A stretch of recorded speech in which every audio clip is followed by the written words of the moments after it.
नमस्कार मैत्रिणींनो, तर स्वागत आहे तुमचं आपल्या चॅनलवरती. तर बघा, आता संध्याकाळची वेळ आहे आणि मी खोबरं होतं माझ्याकडे. थोडंसं काहीतरी गोड करावाची इच्छा झाली म्हणून मग हे खोबरं होतं होळीचं, तर ते मी किसून घेतलं आहे छानपैकी. तर विचार करते थोड्याशा करंज्या बनवते आणि त्याही गव्हाच्या पिठापासूनच बनवणार आहे.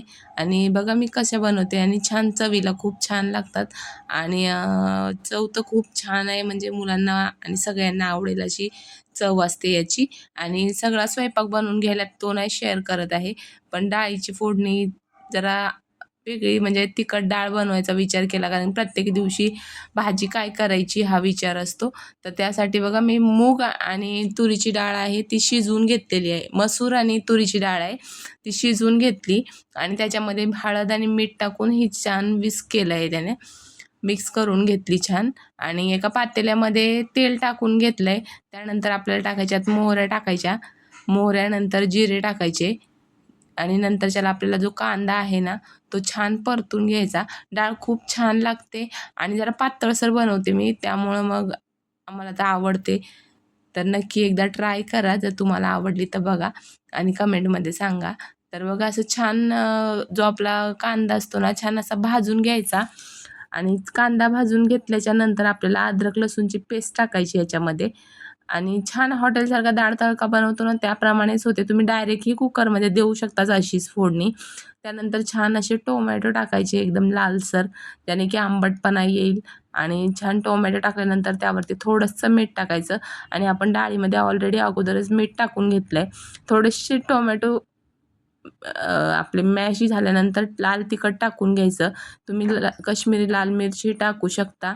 त्यावर कोथिंबीर आणि आपली डाळ टाकून घ्यायची आणि छान अशी उकळी येऊ द्यायची ह्या डाळीला. छान उकळी आल्यानंतर बघा किती छान वाटते आणि वरण भात आणि डाळ असेल आणि कोशिंबीर वगैरे तर छानच वाटते.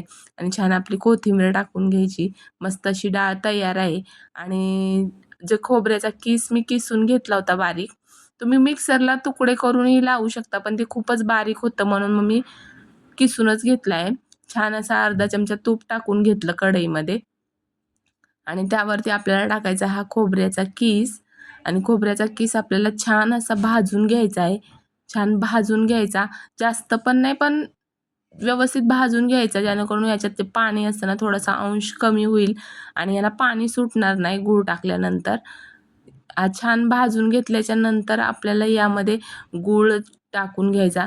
तुम्ही मोदकही याचे बनवू शकता गव्हाचे फ्राय करून, पण एवढं मोदकाचा विचार नाही केला मी. पण करंज्या मी नेहमीच बनवत असते, मुलीला आवडतात, पिऊला आवडतात म्हणून. तर बघा असं छान गूळ किसून घेतला आणि गूळही टाकून घेतला याच्यावरती आणि हा गूळ आपल्याला ह्याच्यामध्ये छान मिक्स करून घ्यायचा. हा मेल्ट होऊन जातो आणि छान म्हणजे गूळ किंवा साखरेचं जर केला तर साखरेचे मी कधी केले नाही आहेत. तुम्ही जर केले असतील तर नक्की सांगा. आणि छान गूळ मिक्स करून घेतला आणि यामध्ये आपल्याला इलायची पावडर आणि सोप आणि जायफळ याची पावडर टाकून घ्यायची आणि चव खूप म्हणजे काय खूप छान लागते. आणि गरम गरम खालतं नारळी पौर्णिमेला या बनवू शकता किंवा कधीही आपल्याला नैवेद्याला बनवायचं असेल तर याच्या करंज्या बनवू शकता. ही बघा, ही जी पावडर आहे ना, ती मी बडीशोप आणि जायफळ आणि वेलची पावडर, वेलची या सर्वांची मिळून बनवलेली आहे. आणि याची टेस्ट खूप छान येते. जायफळ हे पचायलाही हलकं असतं आणि त्याची चव पण छान लागते, त्यामुळे मी जायफळ वापरत असते. तर बघा असं छान पीठ एक मळून घेतलं होतं आणि छोटीशी लाटी घेतली आणि त्याला गोल करून छोटीशी चपाती लाटून घ्यायची आणि त्यावरती आपलं सारण भरायचं.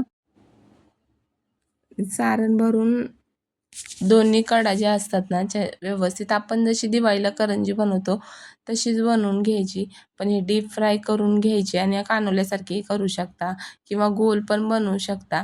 मुलांना आवडतील त्या शेपमध्ये बनवू शकता. आणि अशा ह्या करंज्या मी छान प्रेस करून घेतली, जेणेकरून ती तेलामध्ये सुटणार नाही. मस्त अशी करंजी बघा तयार आहे. आणि अशाच प्रकारे मी दुसऱ्याही करंज्या लाटून घेतल्या आणि एका साईडला कढईमध्ये तेल गरम करण्यासाठी ठेवलं आहे. दुसरी करंजी मी छान अशी भरून घेतली आणि नंतर मग फ्राय करायला घेतले. तर असं तेल हे मीडियम गरम झालं की यामध्ये आपल्याला करंजी सोडून द्यायची आणि दोन्ही साईडने खरपूस रंगावरती भाजून घ्यायच्या. आणि या दिसायला खूपच छान टेम्प्टिंग दिसतात, कारण की गूळ असतो त्यामुळे याला रंग सुरेख येतो. आणि छान अशा फुलून टम्म अशा फुगलेल्या आहेत बघा करंज्या. आणि खायला या तुम्हीही आणि एकदा नक्की ट्राय करा आणि मला नक्की सांगा. बघा अशा छान कलर तर एवढा सुंदर दिसतो ना. त्या 2 ज्या आहेत ना, त्या पहिल्या तळलेल्या आहेत. जरासं थंडसर तेल होतं त्यामुळं मग. नाहीतर दुसऱ्या ह्यांचा कलर बघा किती छान आहे. आणि असं सगळं बनवून मी रेडी झालंय आमचं जेवण. भाकरी, डाळ आणि कोशिंबीर आणि बघा ह्या करंज्या बघा किती छान दिसतायत. खायलाही सगळ्या संपून गेल्या होत्या आणि या जेवायला खूप छान झालं होतं जेवण. जेवणं वगैरे झाले बघा आणि पूर्ण पसारा झालेला होता. कारण की मला त्या करंज्या वगैरे बनवल्यामुळे थोडं लेट झालं आणि जेवण मग पसारा आवरला न आवरताच आम्ही जेवायला घेतलं. असं सगळं जेवण ते पसारा तसाच होता आणि मी आता आवरून घेणार आहे सगळा पसारा. तर बघा असं किचन पूर्ण क्लीन केलं आणि माठही भरून ठेवला.